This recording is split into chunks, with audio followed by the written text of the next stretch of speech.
Bonjour à tous. D'abord, je voudrais vous poser la question, qu'est-ce que la gestion des fréquences au niveau international? Ça consiste à mettre en place un cadre réglementaire pour les fréquences et techniques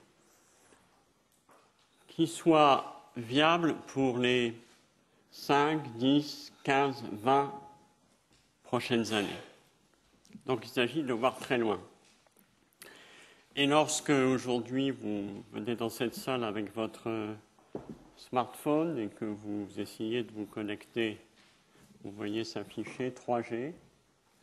Les fréquences que vous utilisez aujourd'hui avec votre téléphone dans cette salle ont été décidées à l'UIT à la conférence de 1992. Et donc, on voit loin. Il s'agissait à l'époque de dire le GSM commence à peine aujourd'hui, mais dans 10 ans, 15 ans, 20 ans, on aura besoin de plus de fréquences parce qu'il y aura sans doute un besoin pour transmettre autre chose que la voix, pour transmettre des données.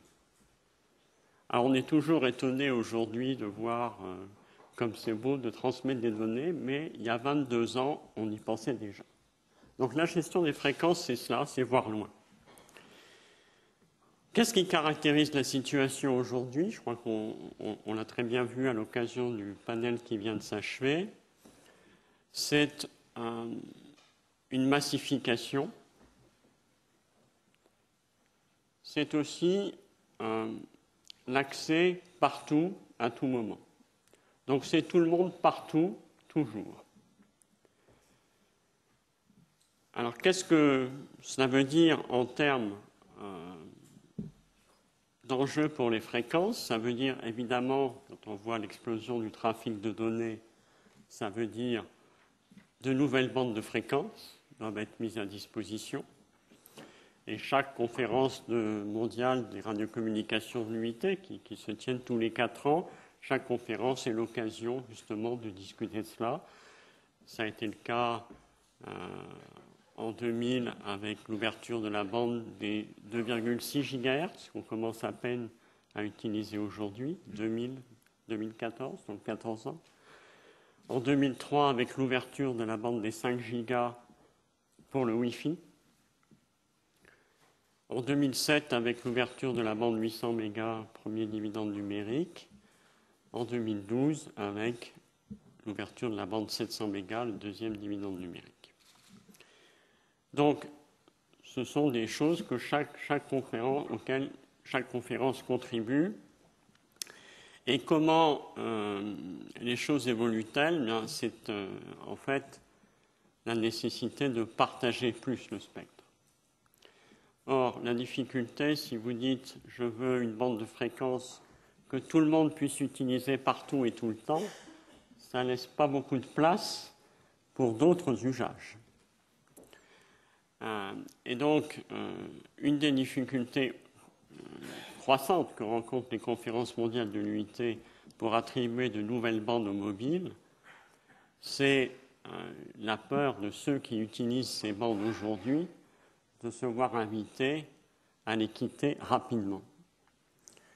Et donc, je dirais le premier défi dans la gestion internationale des fréquences, c'est justement d'être capable de dire et de convaincre les utilisateurs actuels du spectre que, eh bien, peut-être pour le mobile, on n'a pas besoin de chaque bande de fréquence partout et tout le temps. Alors, je crois que ce sera le sujet de l'exposé de Joël Toledano principalement, donc je ne vais pas rester longtemps sur ce point, mais je crois que c'est un des grands enjeux dans les années qui viennent. Le deuxième défi, c'est que lorsque tout le monde, partout dans le monde, va se balader avec un ou plusieurs objets communicants qui utilisent chacun 1, 2, 15, 20 bandes de fréquences différentes qui sont capables d'émettre et de recevoir dans ces bandes, le casse-tête, ça va être d'éviter les brouillages entre tous ces objets. et en particulier le brouillage en bande adjacente. Et donc, je dirais le deuxième enjeu important, c'est de faire en sorte que les terminaux soient suffisamment, je dirais, résilients au brouillage qui peut venir de bandes adjacentes, donc avec des filtrages qui fonctionnent bien, pour qu'on ne construise pas un système qui demain ne fonctionnera plus parce que tous ces objets vont se brouiller mutuellement. Et Gilles Brégant, tout à l'heure, dans son discours, mentionnait le fait qu'avec 20 000 filtres, on a réussi à sauver la télévision, la diffusion de télévision contre les brouillages par le mobile dans la bande 800 mégas.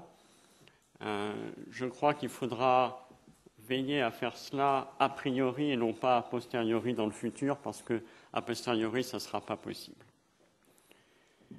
Néanmoins, je crois que le contrôle de tous ces objets au niveau des performances deviendra un point clé, et donc on s'appuiera de plus en plus, je pense, sur les talents de l'Agence nationale des fréquences pour contrôler le spectre, aussi bien a priori qu'a posteriori, contrôler le marché des terminaux et faire en sorte que cet écosystème soit viable sur le long terme.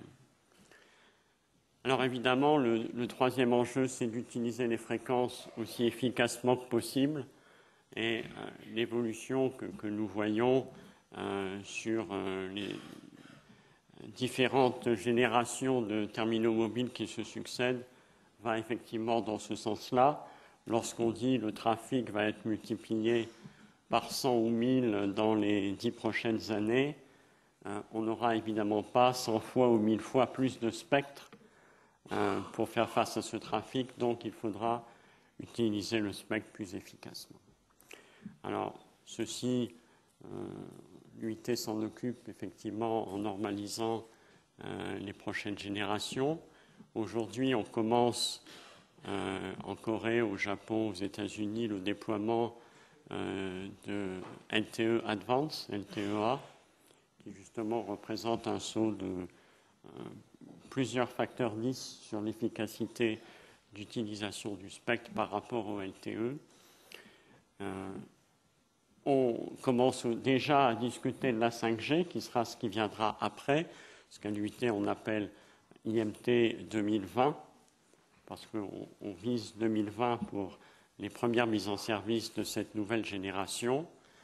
Je ne veux pas l'appeler trop la 5G, parce que d'ici là, je suis sûr qu'il y a des gens qui vont vous vendre de la 5G, voire de la 6G. Donc je continue de l'appeler IMT 2020, mais là aussi, ça représentera quelque chose comme un facteur 100 en efficacité spectrale, sinon on n'aura pas construit quelque chose qui marche sur le long terme. Je voudrais, en conclusion, simplement vous dire que la conférence des plénipotentiaires de l'UIT, qui s'est achevée il y a quelques jours en Corée, a adopté le plan stratégique de l'Union internationale des télécommunications pour les prochaines années. Et ce plan prévoit un objectif qui consiste à viser une croissance des télécommunications, donc des radiocommunications pour ce qui nous concerne aujourd'hui, qui soit à la fois inclusive, durable et innovante. Et je crois que tout cela couvre assez bien ce que la gestion des fréquences internationales devra faire dans les prochaines années. Elle sera inclusive, c'est-à-dire qu'elle vise à offrir le large bande mobile à tous les habitants de la planète, tous les objets aussi. Elle doit être durable. J'ai insisté sur les aspects de maîtrise de l'environnement de brouillage qui risque de résulter d'une utilisation qui ne soit pas suffisamment, je dirais, préparée, sinon planifiée.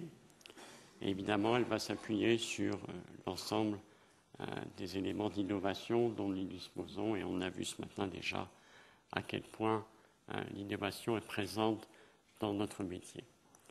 Voilà donc les principaux points que je voulais souligner rapidement pour introduire les prochaines sessions de ce matin. Merci beaucoup de votre attention. Merci beaucoup François Rancy.